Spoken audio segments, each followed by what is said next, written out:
اللهم صل علی سیدنا محمد وعلی آل سیدنا محمد وعلی اصحاب سیدنا محمد۔ جب تک محفل میں کوشش کریں کہ آپ کا پورا دھیان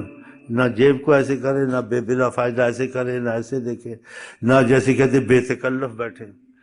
کہ آقا کہتے ساری کائنات کو ایسے میں دیکھتا ہوں۔ کہا نا آپ نے مانا، اگر آپ اب تصور کر لیا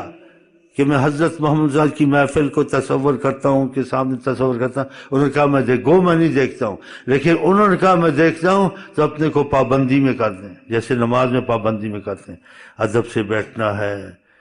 ادھر ادھر نہیں دیکھنا ہے، ہنسنا نہیں ہے، مسکرانا نہیں ہے جی، بس جیسے کہ بس آپ ان کے سامنے ہی وہ آپ کے سامنے ہیں، یہ تصور کریں۔ پھر آپ کو ہنسنا، بولنا، جرأت سے چلنا، جرأت سے دیکھنا نہیں ہونا چاہیے۔ جیسے کہ آدمی ایک بادشاہ کے سامنے ہو تو سامنا ہو جائے تو سارا جسم ادب میں ہوتا ہے، ایسے بولنے میں، دیکھنے میں، حرکت میں۔ تو یہ تصور رکھے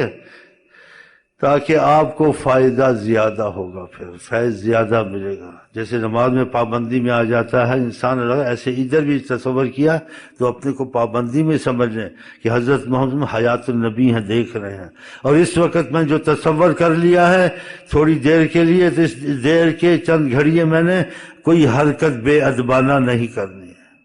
پاؤں کھلا اس کو بھی ایسے کرنا ہے، ہاں ادھر ادھر نہیں دیکھنا، بس یہی سوچنا کہ وہ کرم سے ضرور نہیں دیکھیں گے انشاءاللہ۔